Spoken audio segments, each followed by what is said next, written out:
Welcome to the 16th episode of The Smartest People in the Room.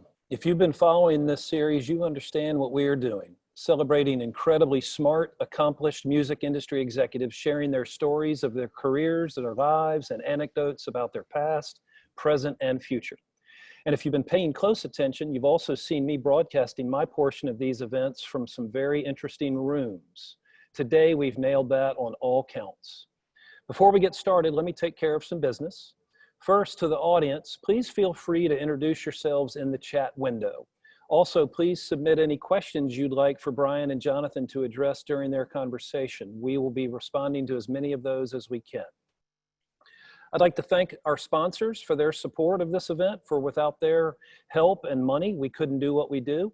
Thank you to First Horizon Bank, Bufkin Baker, Four Roses Bourbon, Fairlane Hotel, Core Power Yoga, Tennessee Entertainment Commission, Lightning 100, Tennessee Brew Works, Moo TV, Jive Printing, Project Music, and also Organics. Thank you to all of them.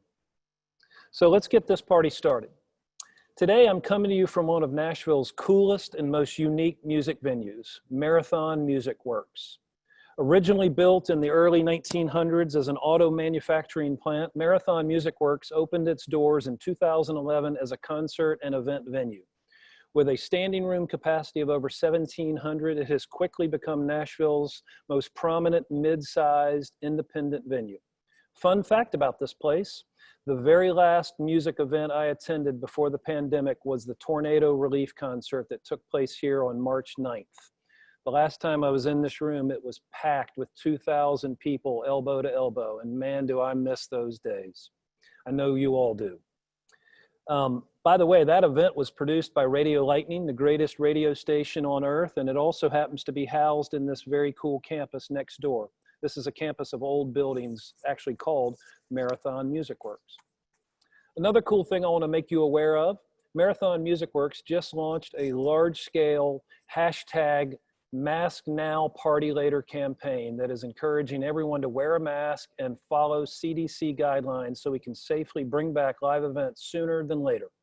It has grasped the attention of agents, artists, promoters, etc. to rally around and create change. Most recently, the Titans, the Predators, Bridgestone Arena, Nissan Stadium, the Ryman Auditorium, and Ascend Amphitheater have also joined the effort. The stated purpose of this initiative is not for any type of personal gain, but for the universal understanding of this public health issue. We believe that we are not only responsible as individuals, but as an industry to encourage proper behavior and responsibility. In our lifetime, we have experienced substantial change, whether it was installing metal detectors, undergoing specialty training, such as active shooter and AHA first aid, and more in order to move forward safely as a community. You can support the Marathon Music Works by purchasing merch and some really cool, rare old posters at marathonmusicworks.com. They've got shirts, dad hats, bandanas, koozies, and even masks. We'd like to thank everyone for their support during this time, and remember the hashtag Mask Now, Party Later. Please support this effort. And now to our featured guests. These two are longtime friends and collaborators. One I've known for years and actually placed into a great job at Sound Exchange back in 2008. The other I have admired, respected, and even stalked online for some time. Both are gifted A-list music executives and have a Rolodex of A-list clients to prove it. And today they are our guests on The Smartest People in the Room. First, Brian Calhoun has 25 years of experience at the nexus of technology, music, and business. As a member of the industry relations team at music streaming giant Pandora Media, Brian helps artists, labels, and managers maximize their opportunities on the platform. Always the artist advocate, he created the Music Business Toolbox, which is a box and a set of tools, a book and a set of tools to empower musicians with actionable advice on navigating the complexities of the music industry. The Music Business Toolbox is the required text in music business courses at several universities, including Kennesaw State University's Joel A. Katz Music and Entertainment Business program, where Brian is also an executive in residence. He provides digital strategy to management powerhouse Maverick Blueprint Group for their superstar clients, including G-Eazy, The Roots, Jill Scott, Trippie Redd. Additionally, he works with Lil Wayne and Young Money Records, TIG Records, and Brandy. Past clients have included Kanye West, T.I., Nicki Minaj, Drake, and many more. He's worked with labels, Relativity at Sony, R.E. Red, and Warlock, and he ran industry relations for Sound Exchange, which collects and distributes digital radio streaming royalties to artists and labels. He's a frequent speaker at music industry conferences and is a voting member of the Recording Academy. Brian, it is such a pleasure to have you here today. Thank you for coming. Thanks, and joining Brian in the room today is Jonathan Azu. For reasons bigger than the music, and after years of driving success for some of the industry's most iconic artists and brands and companies, Jonathan left an executive role at entertainment powerhouse Red Light Management to start management firm Culture Collective. With a focus on clients of color, Culture Collective is driving change within the industry while representing creatives who are redefining their culture. While providing its clients with the services to build their careers, Culture Collective is also exemplifying and promoting diversity and inclusive leadership in entertainment, which is greatly lacking in most music companies today. As Jonathan stated in his Variety Magazine 2019 Inclusion Impact Report interview, I want to build a company that has diversity and inclusion as its mission. It's important because without it, our culture's narrative could also be lost or mistold. Prior to forming Culture Collective, Azu, a two-time Billboard 40 Under 40 power player, was Executive Vice President and General Manager of Red Light Management, EVP of Operations and Business Development for Superfly Presents, and was VP of Music Partnerships for CBS Radio. He's a graduate of Drake University and currently serves as a board trustee.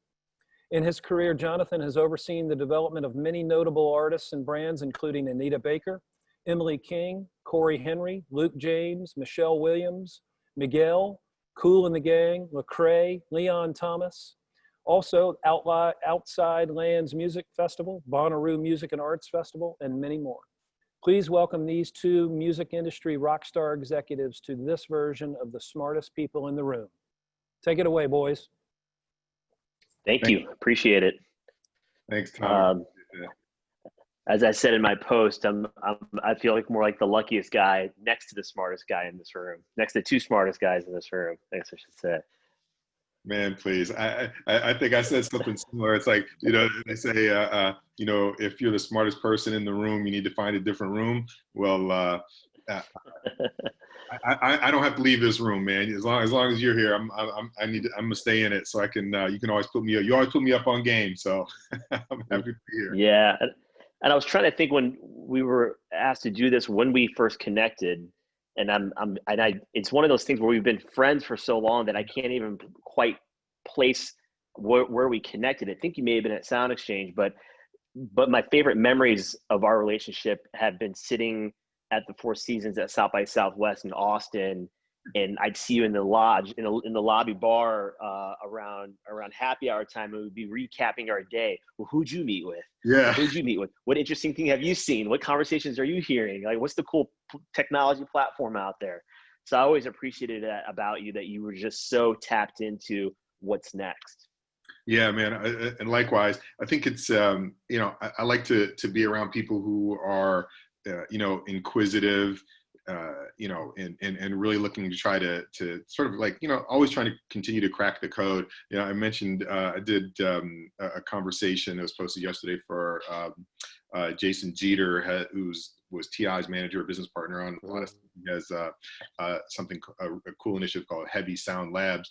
And, we were talking, and, I still, people, when people refer to me as, as an expert or whatever, I still sometimes I'm like, man, but there's so much more to learn still all the time, that like, I sometimes kind of, feel maybe a little bit uncomfortable with that term, just because, dude, every time I talk to you, you teach me something new. So, I appreciate it, and I'm sure, and there's also lots of people who are like on this call, and right now too, who are also really smart, plugged-in people. So I'm really glad that to have this opportunity, and appreciate Tom for putting this together and taking something and transitioning from the real world into the virtual world, which is a lot of what we've been having to do. And I think that really kind of, that's a great way to sort of, start this part of the conversation.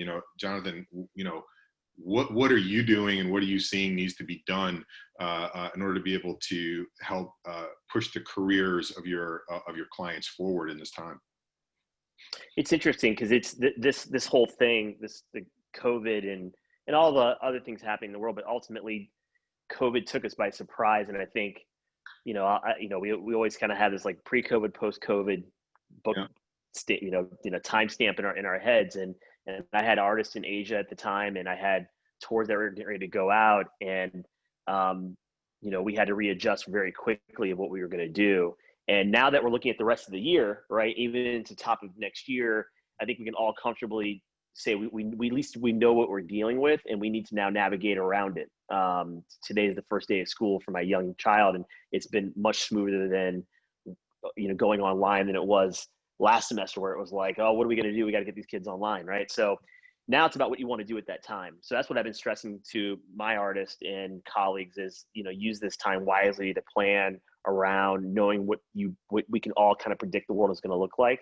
And I think from an artist perspective, it's important to continue that engagement with fans. Without that, there's going to be a void when this slowly starts to come back on. We all know there's going to be a deliberate kind of turning on of the light switch. It's not going to be a quick flip, right? But once it's back on and we're able to tour again, artists that have used this time to think about how they mine data, how they create unique and interesting ways to engage with their fans, those fans will be the first to be in line to buy a ticket to go to a concert, or to go to some other promotional activity that an artist is involved in. Yeah.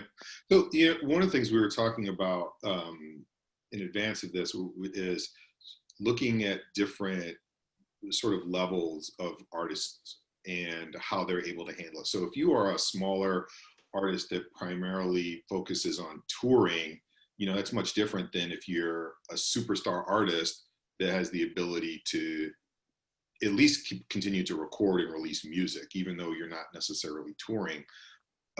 So like, what are some specific things that you're doing, and maybe even talk a little bit about the Sunday brunch thing that you're doing? I think that would, it's just because I'm seeing the same thing, right? Like, it's like the way some indie artists and like super small DIY artists are dealing with it is very different than the way superstar artists are, who may not necessarily even want to tour when things are normal. You know what I mean? Right. Yeah. It's interesting because those top 5% of the artists, if you will, they can stay engaged with their fans by just continuing to put out music and do things that are interesting through social media platforms, and they're going to create the noise. It's all work, right? I mean, Cardi B dropped a massive record last week, and she's Cardi B, but that there's real work that went into making sure that thing could have the impact that it did. But ultimately, the 95% of the other artists that really have to think through how they can engage with their fans in a way that's meaningful, that's the overall majority of artists that are out there. So you were mentioning the Sunday Brunch series. So Corey Henry, who's an artist that I work with, who's really a global artist. I mean, Corey does touring all around the world. Currently, right now, today, we should be in Europe on a package with Lenny Kravitz doing arenas. Instead, he's here in California. And when COVID hit, he really wanted to, like most artists, just perform live. And we were lucky enough to have a relationship with Bob Clearmountain, the famous studio engineer who owns Apogee Electronics, and they have a performance space in their facility where they produce gear, and they were able to be deemed as a essential business because they produce gear, microphones there for artists. So we set up shop over there, just Corey and his drummer, and we started broadcasting at no cost on Sundays, just like the Revival, which basically is just inspired gospel hymns. Corey has a funk soul band, but he plays organ and his drummer plays drums. So we got together and wanted to give this to people on Sundays as a platform to really kind of take a departure from all the crazy things that are happening in the world. And it started to really pick up steam where every Sunday we were doing it. And I had this thing that I often talk about, which is regular season and Super Bowls. Yeah. And that every artist, even before COVID, you want to have a regular season. You want to have the ability to be serving up content to your fans on an ongoing basis. And they, in their heads, they know they can go to a certain destination, whether that be YouTube, Twitch, Facebook, IG, or all of them, where they know they can be serviced up content from the artist, right? But you also want to create those Super Bowl moments. So in the case of Corey on Sundays, it became a regular season thing. It was like every week we were performing there, and you could check us out on a variety of different platforms. At the same time, we also are planning a Super Bowl moment around the release of more music from him later this year, which will be a much larger promoted event that we're probably going to be attaching some digital manifestations of meet and greets and stuff like that as a part of it. So it's really kind of reimagining it all and thinking through what are the things that I used to do in the real physical, tangible world touring? How can those things be reimagined for digital? Yeah, definitely. And I was going to ask you about that. I think that analogy is fantastic. There's another theory that I wanted you to touch on. It's because it relates to creating these connections with fans, but growing them, and that's your theory of the plus one. Could you? Yeah, the plus one. I think the one thing, like when people say, "Well, what do you do?" and it's like I'm a manager, and Brian will say, he's a manager, marketer, but I think at the end of the day, I consider myself a strategist, and I think Brian would probably say the same. Like we think about how do we strategically get our clients from point A to point B, and then look at growing their audience size. And I believe in this theory around funnel marketing, which basically if you just take a funnel, right? And that bottom portion of the funnel, which is the two part, is those are the core fans. Those are the fans that will ride for you. And you've got to really secure those fans, because ultimately they're the ones that through the peaks and valleys of your career will always be there for you. They're the ones that are first in line to buy pre-sales. They're the first to make comments on social media platforms. And you really got to always service that core. And that core is, again, who will carry you through your career. But part of the strategy is how did I get more people into the funnel, right? And there's more room at the top than there is at the bottom. You'll have more passive fans than you will core fans of your career. So I think a lot about how do I get more people into that funnel, and those people that you kind of throw into the top of the funnel are the plus ones, and they're the fans that maybe familiar with the music, know the artist by name, can't always match song with artist, and would go to a show if they were going with somebody that was a core fan. And that's how you grow it, right? That plus one that goes with the friend to a show and says, wow, I really do like this artist. This is really great. I'm going to become a core fan. So that's the whole exercise around that whole plus one funnel marketing strategy. Yeah. See, that's why you're the smartest guy in the room, right? Like taking these things that are like, basically coalescing something into something concise that gives you the ability to communicate, like here's a theory or here's an idea or a strategy. And I think that's that it's funny, you can say something in that very brief amount of time, but it means a lot. And that's something that comes from like years of experience. And so I appreciate you sharing that with me. And it's kind of one of the things like that. And, you're talking about the Super Bowl and, the regular season games. Those are like analogies and things that I take and, are now part of like my battery of tools when I'm thinking about developing strategies. So, but the hard part is how do you activate against it, right? So, and I think you're one of the best at it. Like, how do I take data that's been aggregated from folks that bought tickets, and how do you retarget? Because that, to me, to be honest with you, and you've said this for a long time, you should be building up your own text message database. You should be building up your own email database. And how, because we were discussing this at one point in time about how do you define, so this is a question for you, how do you define digital marketing? Because a lot of people define it as just posting stuff on socials, right? And then that's it. Yeah. So that's actually been something that has been very frustrating for me as someone who does digital strategy. There's definitely I find a disconnect between people who really know what digital marketing is and the majority of artists, labels, managers that are out there. And I'm talking about people who are, some pretty big managers, pretty big labels as well, where they, just as you said, they really think about digital marketing as organic posts on socials, mostly Instagram and TikTok dancers, right? And that's really where it ends. And I had an experience with a client not too long ago where a friend of mine was managing this artist, and he was looking for some support in digital marketing, and asked me to review some proposals from some, quote unquote, digital marketing agencies.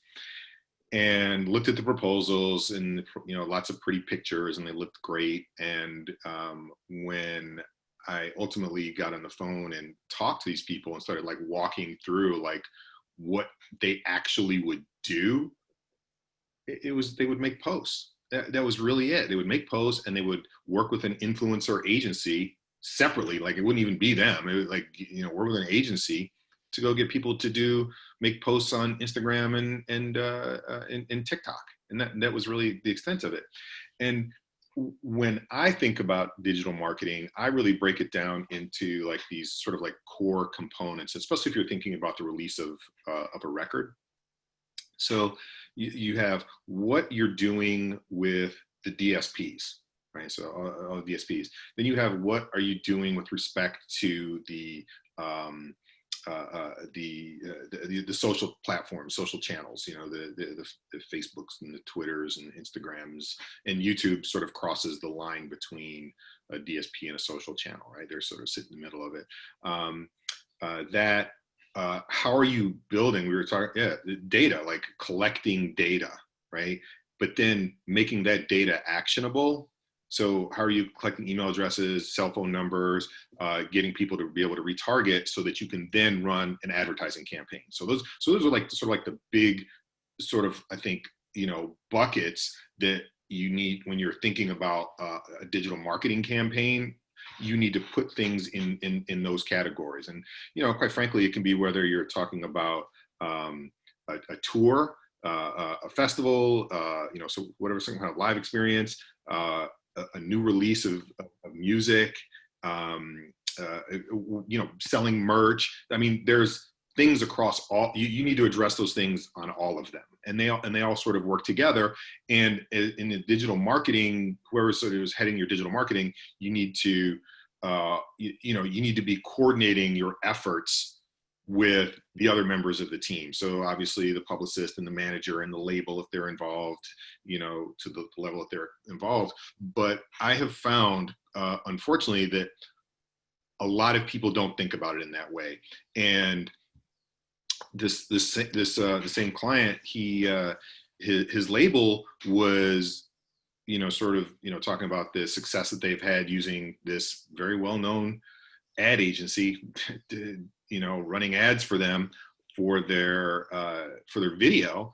And as I started getting into the details of it, I mean, it looked great from the surface, right? It was like, oh man, they've got 10 million views of this video, and I was like, well, how much are you paying for this? And they were running TrueView ads, and like, what's the average time watch? All these things look good. But then as I start getting into then I asked the key question. I said, well, what territories are these streams coming from? And now this is a hip hop artist in the US, right? Core audience, definitely US. And the number one market was India. It was like India, the Philippines, and Brazil. So even though they were paying, a penny or a fraction of a penny per stream, it didn't matter. It was a vanity metric that, so, oh, wow, we get to say we've got millions of streams, but it was bots in Asia that were watching the video. And uh, unfortunately, I've seen too many people either get taken advantage of it because they don't know, or they misplace their focus on something that doesn't really matter. Because, you know, the $10,000-15,000 that they spent, you know, getting fake spins, they could have spent selling merch. You know, and if you run an effective merch campaign with the agency, you know, you work with, and I work with this agency that I really like. There's a couple of them I work with that I really like. One recently I've been working with is a company called Indiepreneur. But I've run campaigns where I'm seeing, you know, ROAS, return on ad spend, which is a good metric to look at. And you spend $1, how much money do you make in sales? Man, I'm seeing 10, 12, 15, $16 ROAS. And, you know, if you take that and, you know, if you instead of getting, you know, $10,000 worth of bot spins and apply it to these other meaningful metrics, you know, you could, or meaningful initiatives, that's really what you should be doing. So anyway, it's a very frustrating thing. And, you know, also going back to, you know, looking at, you know, sort of like the elite artists and the top artists, comparing them with the you know, some of the smaller artists. When Lil Wayne has a record coming out, like or G-Eazy has a record coming out, I know that I can rely on, you know, Republic for Wayne or RCA for G-Eazy, because they've got infrastructure in place and people who have the relationships with the DSPs. You know, they have the knowledge. I can talk to them about these things. They know what I'm talking about. But it's frustrating because, like, once you get sort of like out of this, like, kind of sort of higher tier artist, unless some people are like really knowledgeable, it can become very challenging to execute on these other things. And then when you do, people don't necessarily appreciate it because they don't understand the value that you bring to the table. So it doesn't ask you, like, if you're not able to afford to, let's say you're an independent manager and, you know, you've got very modest budgets, you don't have all these hires around you like digital experts, what resources do you go to get yourself into at least the frame of mind of a skill set to where you essentially called bullshit on the agency, right? So you said, hey, you know, that data is not like, it's great on paper, surface level, but it's not, you know, when you dig down, it's not real. So how does a young independent or just independent manager that doesn't have those kind of resources to hire someone to do it on their own or learn the skill sets to do it? Yeah, I think that, you know, a lot of the platforms have, they've got a number of resources that you can rely on to go to, right? So, you know, I work with Pandora. Pandora's got like a great set of tools. And actually, let me also break this part down too, just because there's a number of different things here, right? Like there's the stuff on the ad side. And I'm not going to front, that can be kind of complicated. You got to really dig into it. Again, Indiepreneur does a great job. They've got like great classes and stuff like that, where they can sort of teach you about, you know, building and managing and running ad campaigns. On the DSP side, you know, I sort of break it apart between platforms that give you tools to do stuff on your own and platforms that, you know, you just got to know somebody. Right. You know, so the key platforms that give you tools, again, these, you know, strictly thinking about DSPs, it's Pandora with the artist marketing platform, AMP, and they allow artists to do audio messages that they can play to their fans. You can drive traffic to places, do featured tracks where you boost the spins on your track. So Pandora. I think about Spotify with respect to things like artist picks, so you can feature a track, an album, a playlist. You can upload Canvas, so you have animations to go along with it. You can run pre-save campaigns. You can work with other artists who are collaborators and get them to do artist pick and drive traffic, right? So there's that kind of stuff you can do. YouTube, there's obviously lots of things that you can do on, you know, with YouTube on your own, but YouTube is a platform that I rely heavily on. I work with a company called Quarter Lab that helps me a lot because, you know, quite frankly, YouTube can be a bit complicated, but is a huge resource. And then the others, which are, and all of those places have really good learning centers. So if you've got no budget, they've got really good learning centers that allow you to go in, watch videos, read case studies, and that kind of thing. So like if your budget is zero, my suggestion is go and look at those kinds of things.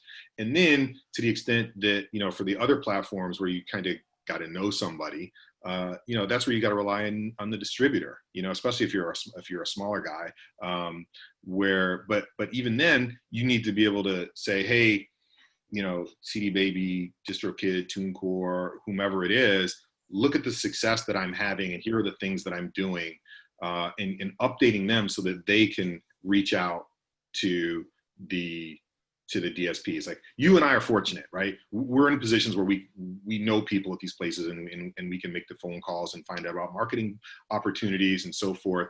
But everybody isn't in that position. In that case, you do have to rely on your distributor, but keeping them up to up to date, up to speed on the things that you've got going on is hugely important. And if you do that, then you'll start finding, I think you'll end up starting to find some success. Makes sense? Do you think that, yeah, that makes sense. Do you think from your perspective that success meaning success metric of streams and penetration of music, just the path to success, can it just be as easy with a DistroKid, TuneCore distributor versus a label? Or do you think the goal should always be to eventually transition into where you can have this team working on your stuff? No, definitely, not necessarily. There are definitely artists who are, using those, the DIY distribution companies, aggregators, and finding great success and making, some of them are making hundreds of thousands of dollars a month. But they've found a way to be able to do those things, where they are able to connect with their fans, and they've been able to make some kind of a connection so that they're generating that kind of revenue. It doesn't necessarily, it's not required, but it certainly can make things easier when you have that. But if you're on one of these, DIY distribution platforms, if you start having real success, you really stand out way above the most of the people who are on the platform. You're definitely above 99% of your other people using the platform. So when they're having the conversations, when their commerce team is having the conversation with the DSP, you're not competing for attention with Drake, right? I suspect that, Drake just put out a new single. If you're Universal and Commerce, that's the record you're talking about, right? Yeah. So does,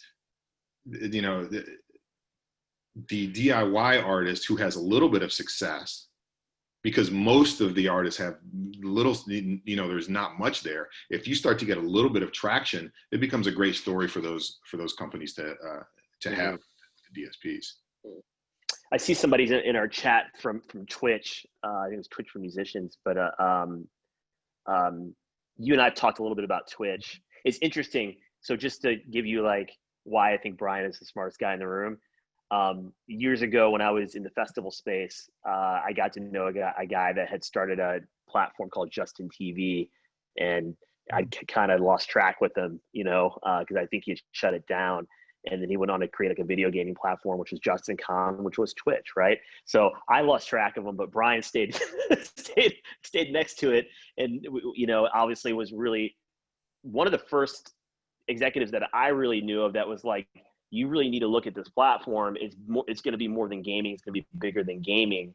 And then Amazon acquisition, and here we are. So I'd love to just get your thoughts about Twitch, because you literally were the first person to get to have a non-gaming conversation with me about that platform. And now we're seeing it out there, making some really interesting key hires, with COVID, Questlove, which I think you've been a big part of his success on the platform. So we'd love to hear you talk a little bit about that. Yeah, sure. So it's interesting. And I'll say this, I believe right now that if you look at, sort of like the use and the penetration of platforms like, YouTube and Spotify and so forth, there's still room for them to grow, for sure. But I think that the biggest gap in terms of what the opportunity is from what the potential is from where the platform is right now is with Twitch, right? There's, I think the opportunity is absolutely gigantic, and it's been fun working with the platform and working, with the team over there, and fortunately having artists who are open to working on it. So one of the things that happened, so yes, as you mentioned, Questlove, the Roots are a client of mine, and when quarantine started, Questlove wanted to start doing DJ sets, and he was like, "Oh, let's do this on, we'll do it on Instagram and YouTube." And I was like, "Well, hey, let's, if we're gonna do it there, let's put it everywhere. Let's put it on Facebook. Let's put it on Periscope, Twitter, and let's put it on Twitch." And so we started, multicasting, simulcasting on all of the platforms. And what was crazy was that depending on the night and stuff like that, and if we get any kind of feature and stuff like that, but like the numbers on Twitch can be the biggest in terms of the number of concurrents, the number of uniques, and even time spent watching. And it's it's going to continue to grow. I think that there's really challenges just because it's arguably the most complicated of all the platforms to use. So even if you go in as a user, it can be overwhelming looking at all of the images and the things on the screen. It's just, there's so much going on, and I know that the gaming community loves it. But I think that when more artists start to figure out how they can really make money on it, because look, the way you make money on it, and I think most people know this, is through tips, essentially, right? So, and there's a number of different ways that people can tip and give money to the artists that they choose. But there are, and they've shared a number of examples with me where you have people creating unique experiences and engaging with the fans. So it's really an engagement platform more than a live streaming platform. It's live, but it's really about the engagement that you have. And the more you engage with people, the better it is. And, there are artists like producers who are going in and deconstructing beats and talking about gear and equipment. And there are people who are getting, $50, $500, $1,000 tips from people. And so I think the opportunity for generating revenue from it is huge, because they will help find, that, you're talking about the funnel, right? How do you find, the truth, the core fans? You don't need to have a huge following on Twitch. You just need to have an engaged audience that is open to tipping. And, you can, because it's, it's part of Amazon. One of the really cool things that you can do is, as an Amazon Prime member, and what is it, like 150 million Prime members in the world now, something crazy like that. If you're a Prime member, you get $5 that you can give to the creator of your choice on Twitch. And so it doesn't cost you anything, but the creator gets paid. So leveraging things like that are great ways to get money into the pockets of the artists. But I think there's still a lot to learn. You know what I mean? And the artist community still has a whole lot to learn about it. But and that's the one thing for me, like the fact that Amazon owns Twitch, and I think Amazon in a way, is one of the most powerful, obviously high market valuation, but they have everybody's.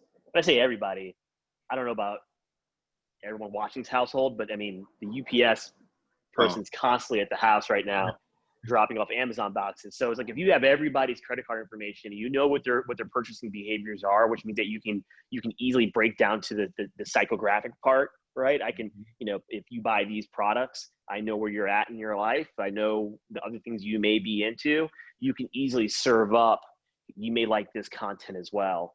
And I just think that their path to being able to blow those doors open is pretty fascinating. It's the one thing that YouTube's great, but YouTube didn't have that, right? YouTube wasn't shipping stuff to people's houses, as the backbone of a content business. Yeah. Look, I also say, look, it's been interesting, like comparing the streams, right? Because I've been, I get a report every week where I'm able to look across like all of the streaming platforms. So it's the exact same program on all 5 platforms that we're on, and I'm able to compare them. So it's been pretty interesting because, it's YouTube and Twitch are generally the ones that have the longest time spent listening or watching, viewing. But, it doesn't mean that, Periscope isn't valuable. It is. It doesn't mean that, Instagram, it's a different experience on Instagram. You don't have the same level of, resolution. It's not, it's not in HD like some of the other stuff. And and you're capturing people where they are, which I think is a key thing. We might need to see. We've got to get Corey Henry going on. Yeah, well, he's actually on there as a gamer, and now our thing is just transitioning him into putting up more performance content on there. I mean, we've done some broadcasts, but not like Twitch specific things. More interesting enough, my background, obviously coming out of Superfly, we are the co-founders of Bonnaroo, but as well as Outside Land. So next weekend, they're doing inside lands where they're going to be broadcasting archival content from the show, and Twitch is the exclusive partner on that. I saw that. That's really big, man. That's really cool. Speaking of some of my favorite memories, man, hanging out at Outside Lands with you too, man. It's just always fun. Just like looking at that sea of people and in the cabana, and just like it's just always just such a great vibe, man. Always had so much fun. Always have fun. Yeah, I call the Friday of Outside Lands. I always used to say it's the most unproductive day in technology, because like every developer, every C-level executive, they're all that Friday before the festival. Either they're at the park or they're at somebody's house at a pre-party. But there's not a lot of coding getting done on the Friday of Outside Lands. That's for sure. That's right, man. I wanted to actually ask you about something too, and it was in your bio, and of course you and I have talked about this extensively, but it would be great if you could share a little bit more about the thought process about going out onto your own and and starting this new venture, specifically around the idea of being able to be more inclusive. As the world has, the country's been on fire for the past few months with respect to looking at social justice initiatives and social justice issues. Our industry is also plagued with problems and inequities. Could you talk a little bit about, because that's very bold of you to step out from something that so well established and such a big brand in the space. I'd love for you to share a little bit more about your thought process and where you see it going. Yeah, so when I talked about where we first met, and then we used to see each other at South by Southwest, in these kind of heavy tech, brainy, really strategic, meetings or panels, and one of the reasons why I gravitated towards Brian, and I think gravitated was me, because we were often the only people of color in those rooms. And as you're going through your career as a young executive, you start to really more think that I'm navigating this well. And I always say that I got to where I'm at in life on the shoulders of people that didn't look like me, but they saw something in me and helped open up their resources, relationships, and knowledge base to allow me to grow as an executive. So you start to think, well, I'm doing a really great job of navigating this. And the conversations you have with your friends that look like you are more of like, how are you navigating this so well? What are some of the tips and tricks of how you're able to navigate and advance? And then as you get into higher altitudes in the industry, you start to say to yourself, you know, instead of like, I guess that's the way it is, I think I know why it is. And for me, there was a lot of reasons that kind of went around me leaving Red Light and starting Culture Collective. But one of the moments I think about that actually I haven't talked publicly about was I was sitting.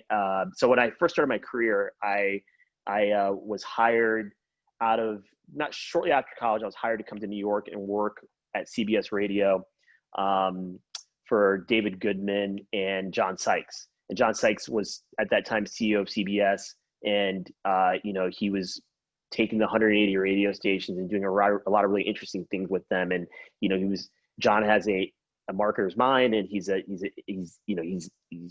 always say, we're in the music business, we need to put more pictures of artists up on our walls because we're in the music business. You know, we're radio, but it's music. And so I joined his team, and that's what really was one of the kind of major things that happened in my life that got me to where I'm at, right? It got me to New York. It got me working in big business. It got me, you know, getting to know really high level executives. And a couple of years ago, John and Tom Pullman were being honored by UJA. And they were doing a kickoff brunch at the Soho House here in Los Angeles. And the kickoff brunch was only for a handful of executives, maybe like, you know, probably 25 to 30 executives. And it was the who's who in the room. So it was, you know, the head of this company, the head of that company, the founder of this, the founder of that. And he, you know, John, who essentially I credit with helping to start my career, was being honored. And I looked around the room, and I was maybe one of 4 executives, Black executives in that room. And of the 4 of us, none of us actually owned our company that we worked for. Everybody was there on behalf of somebody else that they were working for. And it was just one of these things where I was like, I started my career. John has a lot to do with it. You know, this is as high level of a room as it's going to get, right? There's no other room above this one, right? So if this is as high of a level it's going to get, this is as diverse as it gets. And I started to really think about, you know, in order to sometimes impact change, you have to have accountability, responsibility, and authority, right? And those are sometimes the 3 things that are the most difficult things to achieve in a job. Sometimes you maybe have one of 3 or 2 of 3, but having accountability, responsibility, and authority, often that really doesn't really come to life unless you own your own company. So I wanted to create a firm where diversity and inclusion is a big way of how we think about how we hire, who we work with, and who we are as people. And not that it couldn't have happened at another company or companies that I was working for, but ultimately I thought it was important that it would be my narrative, it'd be my story, my message, and I needed to do this on my own versus, well, I had to partner with somebody to do it. I wanted it to be my narrative. And it was an easy decision, you know, especially, you know, where I'm at in my life. You know, I'm, you know, like Brian, I've got small children and other things to think about. So you say to yourself, you know, this is a pretty big move, and you've got to do it right. And so it took a lot of thinking, a lot of planning, looking for the right pitch, as I like to say. In baseball, it never comes, and sometimes you just have to swing and know that you believe in yourself enough to make it successful. So, you know, they always say the first year of your business is the hardest. I guess the first year of business for me was wildly successful, and the second year of business with COVID is going to be the hardest as an entrepreneur, right? But the more fascinating thing is that a year later, you know, I've gotten phone calls from I've had conversations with people at companies I've worked with along my whole career that I've reached out to say, hey, I now recognize, more understand, or I want to learn more about why you did what you did, right? Because a year ago I was talking about diversity and inclusion doesn't exist enough in our business, and I want to be an example of someone of color that could have easily continued my career working for other companies and building their brands, and I wanted to create my own thing, but had a message behind it, and people understanding now why that is, and all the work that still needs to be done to make that better in our industry. Yeah. So something that I find now is that in addition to all of the jobs that we have, you know, strategist, you know, therapist, advisor, whatever it is. The new on the list is D&I consultant, right? D&I executive. And and this is I think just for you and me, but it's Black executives in all types of industries. Black Tuesday happened a little over 2 months ago, and then there was an article that came out, I believe it was in Rolling Stone, where they were saying there hasn't really been any meaningful change. And I wanted to kind of, look, you've been talking about this. I think you and I have been talking about this and working in this space and trying to be advocates and for a while. Are you seeing more on the inside any like meaningful change or initiatives to sort of help combat these issues? It's a good question. I think it's interesting seeing the whole sociological development of this, because I think with Blackout Tuesday and with Juneteenth, which was the more interesting one, that you found companies in our industry that just didn't want to be on the wrong side of the conversation, right? So to them, it was like, let's take the day off on Tuesday. Let's put the Black, image up on our social platforms, and let's take Juneteenth off, and let's cut checks to color or change, and maybe that'll just at least alleviate some heat coming our way. Because when you start to really look under the hood at a lot of the companies, there's a lot of issues, right?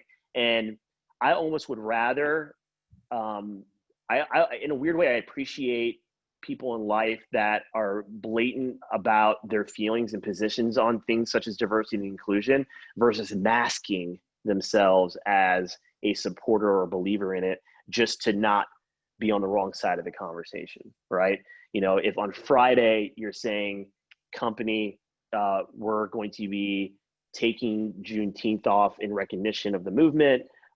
We're also going to be, cutting significant checks to different social justice organizations.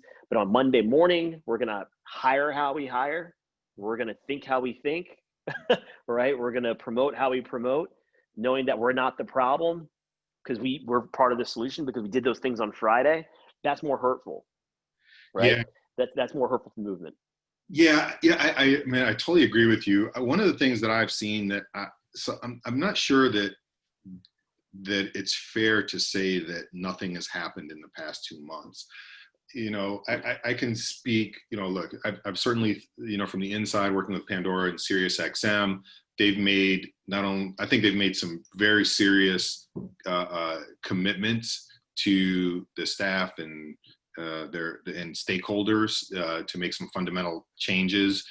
And I'm seeing that when talking with people at other media companies, other Black executives at other media companies. And that to me is encouraging because not only have some of them said this, and a lot of them aren't necessarily doing, or at least some of what I've seen hasn't been, oh, let's get the Variety article about the stuff that we're doing, right?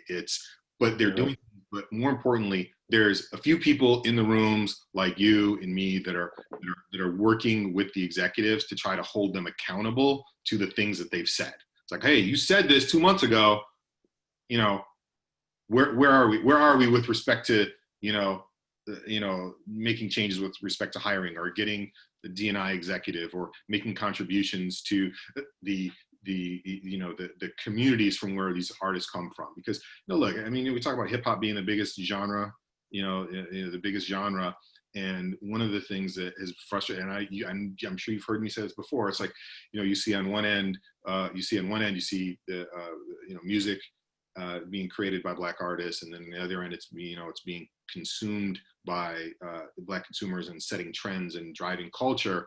But like all along the way in the middle, man, there's not a lot of Black people in positions to make decisions and help position the artist and the art that is culturally on point or sensitive. So the more of us that we can have in the middle to help facilitate that, the better. But also, if you're Black, you don't have to just do hip hop. right? You don't have to just do R&B.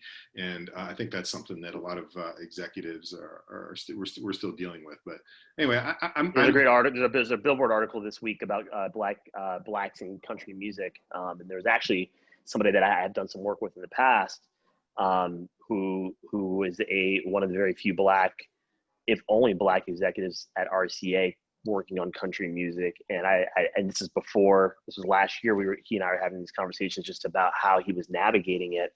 Mm-hmm. You know, and and I agree with you that we you know, one of the things that we'll know change is happening is when you see the complexion of rooms diversify around other genres, right? You know, we're a while away from there, but a lot of that comes to the companies, right? There's a lot of companies out there that think, all right, well, we're going to be doing a meeting with a black artist, so let's just pull some black folks into the room so we can help get the deal done. So they can say, all right, well, we're diversified, and you know, and so you know, I agree with you. You know, I think just one of the things I've been unpacking around D&I and these companies as well is that I'm not convinced that, you know, chairperson at company, you know, company A, right, who's been there, chairperson's been there for 10 years, and they're probably 5 to 10 years away from hanging it all up and retiring.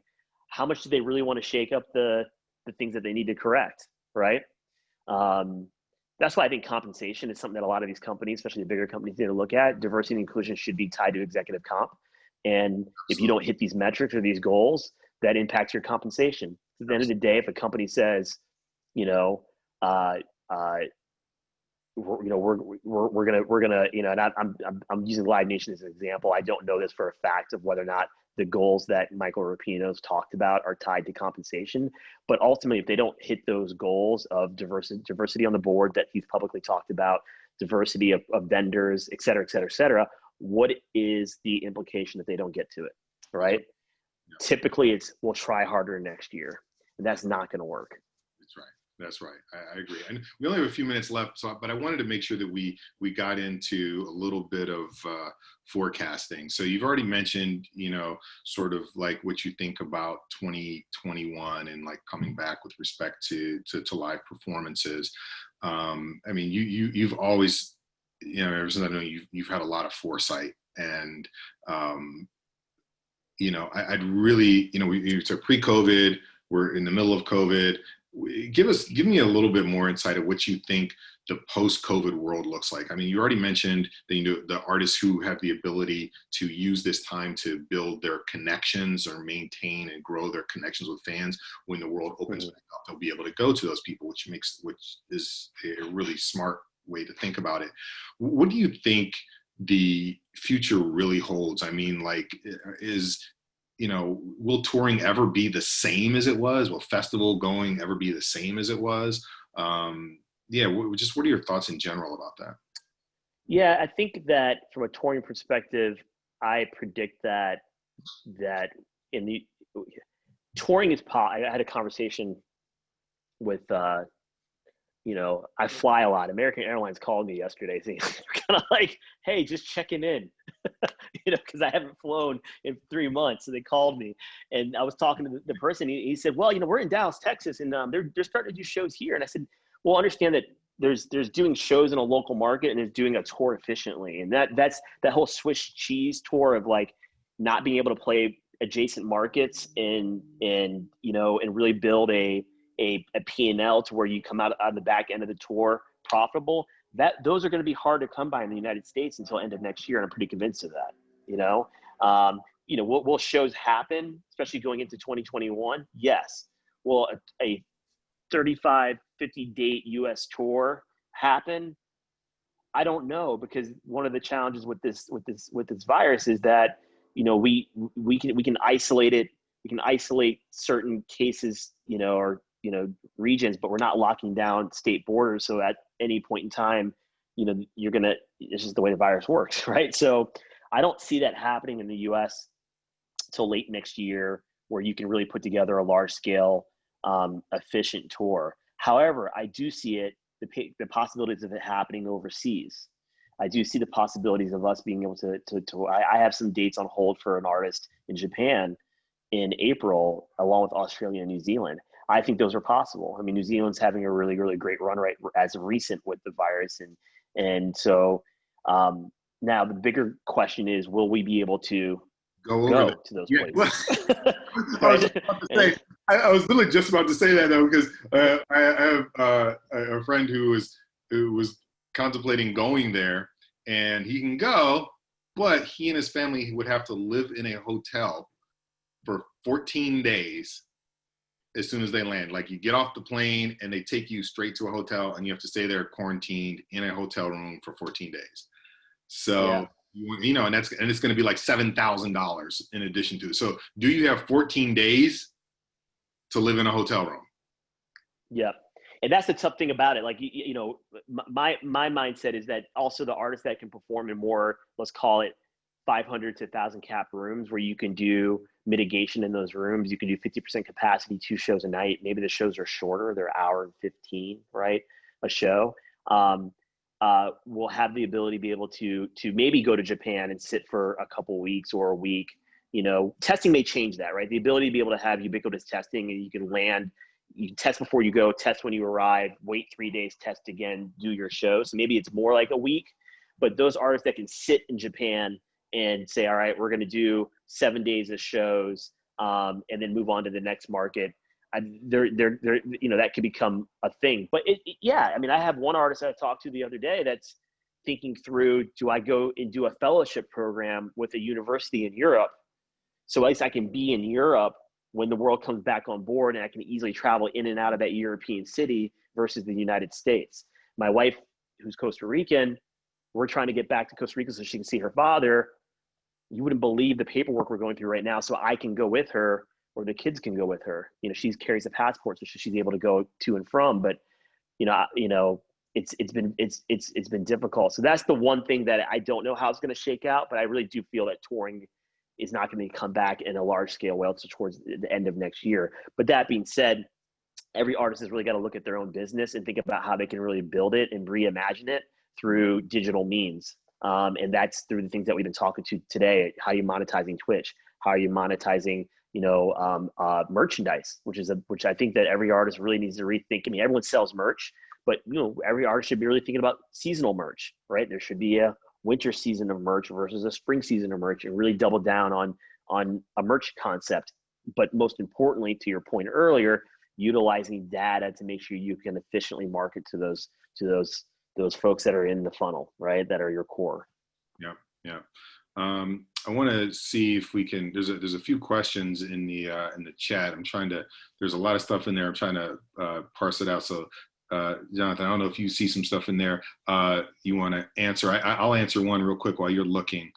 So someone asked about the resources and the services for Pandora and Spotify and the others. So yeah, Pandora has something called the Artist Marketing Platform, AMP for short, and the website is ampplaybook.com. So you can check that out. There's a lot of information there. Spotify has Spotify for Artists. And YouTube has got the Creators Studio. So there's really some great information there. Apple has Apple Music for Artists, and you can get an account and be able to look at your data there as well. And then there's some other platforms where you can, sort of like look at data and analytics like Chartmetric and Next Big Sound and stuff, where you can sort of, look at data as well. But, in terms of being able to take action, I think, the sort of like the key ones are Pandora, Spotify, YouTube. Mm-hmm. Yep. And one of the questions here was talking about just audience segment. Are you seeing, I'd be curious, and I think we got to wrap up after this, but do you see a younger demographic when you're doing things on a Twitch versus a more traditional platform? So that's a really interesting question. So that is kind of what I assumed was going to be the case when we started using Twitch. And, look, the Roots, Questlove, these guys are, mid, late 40s, right? So we were like, I don't know how it's going to go. And one of the things really funny is on when we first started on Twitch, Amir said during one of the streams, he said, oh man, we're like sending messages to him, like while he's in his, like, he's like, oh man, there's like 10,000 people watching you right now on Twitch. He's like, oh geez. He's like, well, isn't everybody on Twitch 13 or something like that, right? Like laughing about it. It is, and then the comment field was just filled with people like, oh, I'm 35 or I'm 42 or whatever. And so it got filled with stuff. And, and then kind of like going back and speaking with the team there, we found out that while there is certainly a vibrant young gaming audience, there are also a lot more people that are older that are on the platform as well. Mm-hmm. That was pretty great. What I believe it's 12:05. Tom, are we can go. Brian, by the way, we can easily go for another hour. I know. You know that. Well, listen, I know I could, and I think many of our audience would also benefit from hearing the wisdom that you guys are sharing, and unfortunately we are out of time. And I want to say on behalf of the audience, thank you for, number one, your time today and the wisdom that you've shared, and simply thank you for just being incredibly great guys in the music industry. You are, as Jim Griffin said in the chat, both CEO material. And you sort of are CEOs of your current enterprises, but what Jim is really saying is CEOs of very large enterprises. You are the kind of executive that many of us in the industry aspire to be more like. So thank you. Appreciate that. Thank you. Thank you so much. Actually, let me just say one thing too real quick is, with respect to the D&I stuff, and I meant to say this earlier, but my friend Kathy Baker and I and a few other Black digital executives have gotten together, and we've got a pretty good list of people. So to the extent people are looking for, oh shit, are we out? No, we're good. Oh, okay. Yes, you're good. All right. Yeah. Okay. Not the Grammys. Yeah. Oh, the walk-off music. Yeah. To the extent that people are looking for some digital marketing executives or agencies to work with, I've got a pretty nice pool of people that we can go to. So you can get in touch with me or Tom. You can get me on any socials, LinkedIn. I'm Brian Calhoun at pretty much everything. Well, guys, thank you very much. It's a pleasure to be in the industry with you all, and I look forward to seeing you hopefully in person sometime soon at a big live music event. And Jonathan, yes. I hope you're wrong. I hope it's not late next year. Although I hope I am too. I'll be happily wrong. Right. Sure. Hey, here's what we'll do. I'll buy drinks, Tom. Hey, listen, I'd lick the floors of the Marathon Music Works right now to see a show in here tonight. I would. Yeah.